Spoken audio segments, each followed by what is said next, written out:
जय हिंद, जय हिंदी। मैं आरती द्विवेदी स्वागत करती हूँ आपका अपने YouTube चैनल में।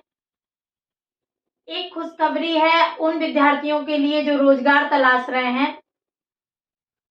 जो आईएएस की परीक्षा दे रहे हैं या किसी स्टेट पीसीएस की परीक्षा दे रहे हैं या कोई भी कंपटीशन के एग्जाम की तैयारी कर रहे हैं, उनके लिए यूपीएससी से फॉर्म निकला है, वैकेंसी आई है ईपीएफओ, ईओ और एओ की।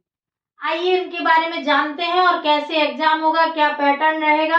आप लोगों को अगर आप तैयारी में हैं तो ये एग्जाम देना चाहिए, बहुत अच्छी पोस्ट है। ईओ और एओ की 204 जगह हैं, ईओ और एओ की 204 जगह हैं, ईपीएफओ की 68 वैकेंसी है।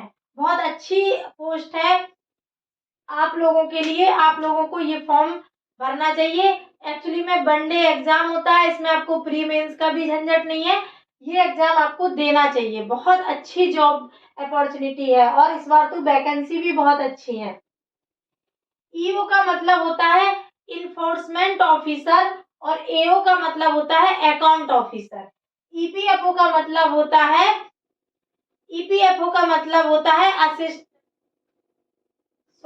ईपीएफओ नहीं, एपीएफओ।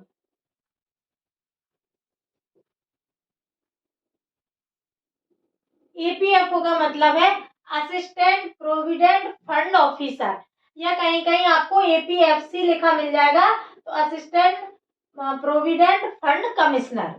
ठीक है, कमिश्नर या ऑफिसर अधिकारी की जॉब है, अच्छी खासी जॉब है। और इसकी जो योग्यता है वो नॉर्मल जैसे आईएएस की होती है, स्नातक, वही योग्यता है।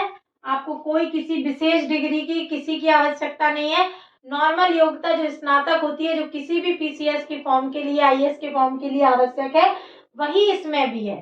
तो आपको कहीं से कुछ जैसे कंप्यूटर डिप्लोमा या कुछ भी नहीं चाहिए है, यही करना है। एग्जाम पैटर्न जो है ऑब्जेक्टिव टाइप पेपर होगा, ऑब्जेक्टिव पेपर होगा, हिंदी और इंग्लिश दोनों में होगा, एमसीक्यूज फॉर्म में। ठीक है, और इसमें क्या होगा, माइनस मार्किंग होगी, नेगेटिव मार्किंग होगी 1/3, यानी कि 3 प्रश्न गलत होने पर आपका एक सही उत्तर काट लिया जाएगा। तो ये इसका पैटर्न रहेगा। और इसका जो सिलेबस होगा, सिलेबस पर बात करें तो इसमें जनरल इंग्लिश पूछी जाएगी, जनरल इंग्लिश पूछी जाएगी, मैथ और रीजनिंग भी पूछी जाएगी।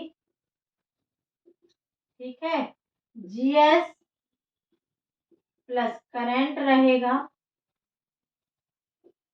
और जो इसके स्पेशल पोस्ट के लिए जो सिलेबस में आपके जुड़ेगा वो आपका रहेगा थोड़ी बहुत आपको basic computer knowledge, basic computer knowledge,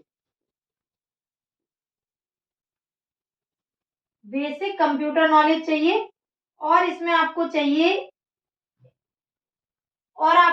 इसमें सिलेबस क्या है, इंडस्ट्रियल रिलेशन, लेबर लॉज और इंश्योरेंस। क्या है, industrial relation,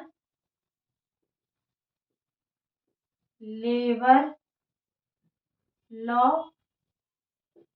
labour laws, industrial relation, labour laws और इंश्योरेंस।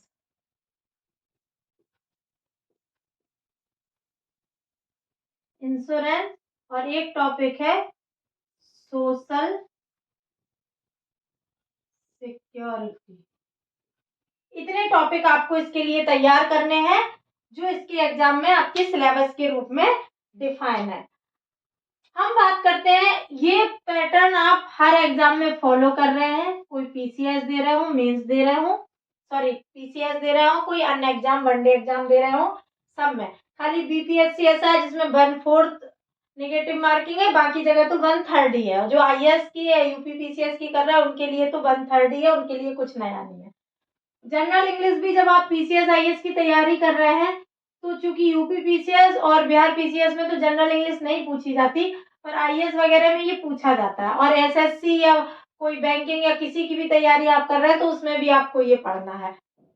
यहाँ तक कि अगर आप इसका जेपीएससी झारखंड पीसीएस दे रहे हैं, उसमें भी आपको पढ़ना है। पटना हाई कोर्ट असिस्टेंट का एग्जाम दे रहे हैं, उसमें भी पढ़ना है। तो ये भी आपका जनरल इंग्लिश होता है, वोकैब वगैरह आप आसानी से तैयार कर सकते हैं। मैथ रीजनिंग में बेसिक होता है, मैथ और रीजनिंग के क्वेश्चन होते हैं, ये भी आपको लगभग तैयारी होते हैं, क्योंकि आप लोग पढ़ते हैं, तो ये आपके लिए वो टफ टास्क नहीं है। जीएस और करंट आप किसी भी एग्जाम के लिए पढ़ते हैं, तो ये 3 पोर्शन आपके लिए कोई टफ टास्क नहीं है। कंप्यूटर का बहुत थोड़ा बहुत पार्ट पढ़ना होता है, छोटी मोटी कोई भी बुक आप ले लीजिए, घटना चक्र का या पतला सा कोई, या आए हुए प्रश्नों को भी लगा लेंगे तो बेसिक कंप्यूटर की नॉलेज आपको मिल जाएगी। या इसका एक लूसेंट का आता है, इसके लिए बुक की बात करें तो लूसेंट की भी एक बुक आती है कंप्यूटर पे, वो आप ले सकते हैं। इनके लिए मैं बुक इसलिए नहीं बता रही हूँ, क्योंकि इनके लिए आपको किसी बुक की अब हमारी बताने की आवश्यकता नहीं है, क्योंकि आप ऑलरेडी सब तैयार कर रहे हैं अगर कंपटीशन में हैं तो। यदि आप नए हैं तो आप जनरल इंग्लिश के लिए नीतू सिंह की बुक ले सकते हैं। नीतू सिंह की बुक है जो इंग्लिश में है, लेकिन उसमें हिंदी में भी डिफाइन किया गया है, तो वो बहुत सरल भाषा में है। आप जनरल इंग्लिश के लिए नीतू मैडम की बुक ले सकते हैं। मैथ रीजनिंग के लिए आप कोई भी स्पीडी या किसी का भी लेके आप पढ़ सकते हैं। जीएस और करंट के लिए आपको थॉरोली पढ़ना होता है, क्योंकि आप तैयारी में हैं, तो इसके लिए तो आपको जीएस के लिए एनसीईआरटी ही पढ़नी होती है ऐसे तो। और अगर आप जो पढ़ रहे हैं फिर उसी से पढ़ लीजिए। बेसिक कंप्यूटर नॉलेज के लिए हमने बताया लूसेंट पढ़ सकते हैं। और इन बुक्स के लिए आप 2 चीज पढ़िएगा, क्योंकि ये स्पेशल है जो आप जनरली नहीं पढ़ते हैं।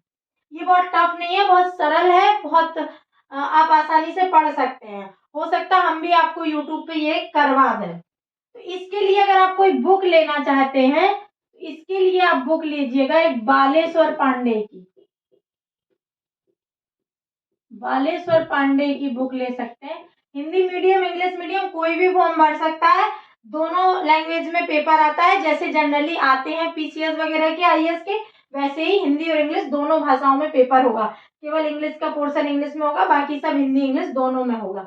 बालेश्वर पांडे की बुक है इस पर industrial relation, labour laws and social security पर, सारा एक ही जगह मिल जाएगा। बालेश्वर पांडे की आप बुक ले सकते हैं। इसके अलावा आप इंडिया जो ईयर बुक है, भारत सरकार की जो इंडिया ईयर बुक है, इसमें भी लेबर लॉज से संबंधित दिया गया है और उसमें से काफी पूछा भी जाता है, एज इट इज पूछा गया है पिछले एग्जाम्स में। तो आप इसमें जो चैप्टर है उसको आप कहीं से अगर आपको मिल जाता है तो फोटो कॉपी करा लीजिए। किसी आपके मित्र के पास, किसी जान पहचान वाले के पास अगर पुरानी इंडिया ईयर बुक भी है, तो उसमें जो ये चैप्टर है लेबर लॉज का, वहां से आप ले लीजिए, फोटो कॉपी करा लीजिए, पढ़ लीजिए। पूरी इंडिया ईयर बुक इसके लिए पढ़ने की जरूरत नहीं है, उतना ही लेके आप पढ़ सकते हैं। ठीक है, तो ये आप कर सकते हैं। हो सकता है मैं भी आपको वीडियो में या टेलीग्राम चैनल के थ्रू आपको लिंक वो दे दूं, पीडीएफ अवेलेबल करा दूं, तो आप वहां से इंडिया ईयर बुक का पढ़ लीजिए। बालेश्वर पांडे की बुक आप खरीद सकते हैं। ठीक है, कहीं से आपको कोई कोर्स या कुछ लेने की आवश्यकता नहीं है, आप इसे आराम से कर सकते हैं और ये आपके लिए बहुत अच्छी अपॉर्चुनिटी है। ऐसे ही रोजगार की बहुत मारामारी है।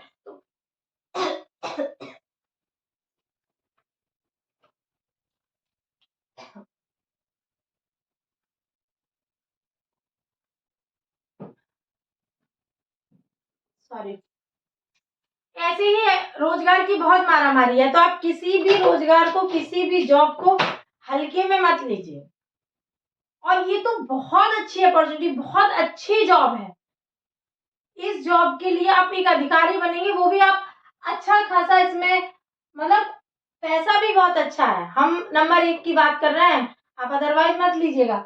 मतलब आपको सैलरी भी अच्छी मिलती है और आपको सुविधाएं भी मिलती हैं और आपके लिए एक अच्छी आरामदायक, जिसे कहेंगे ना, सुकून भरी जॉब है, अधिकारी रैंक की जॉब है। ये अपॉर्चुनिटी मुझे नहीं लगता आपको छोड़ना चाहिए। आप इसको तैयार करिए, बहुत कठिन टास्क नहीं है। अगर आप तैयारी की फील्ड में ऑलरेडी हैं तो ये 3 ऑलरेडी आपके तैयार होंगे, इन पर बात करनी है। इनके लिए आप एक बुक ले लीजिए बालेश्वर पांडे की, उसको पढ़ लीजिए। इंडिया एयर बुक के कुछ पेज है, वो हम ही आपको उपलब्ध करा देंगे। तो अगर आपको ज़रूरत हो इंडिया एयर बुक के पेज की तो हमें कमेंट्स बॉक्स में बताइएगा। और जो भी आपको अगर कुछ भी पूछना हो, जानना हो तैयारी के बेस में, पढ़ाई से रिलेटेड, तो ये हमारा नंबर है, आप हमें व्हाट्सएप कर सकते हैं। 7277771065। ठीक है, तो हमारे साथ जुड़े रहने के लिए बहुत बहुत धन्यवाद।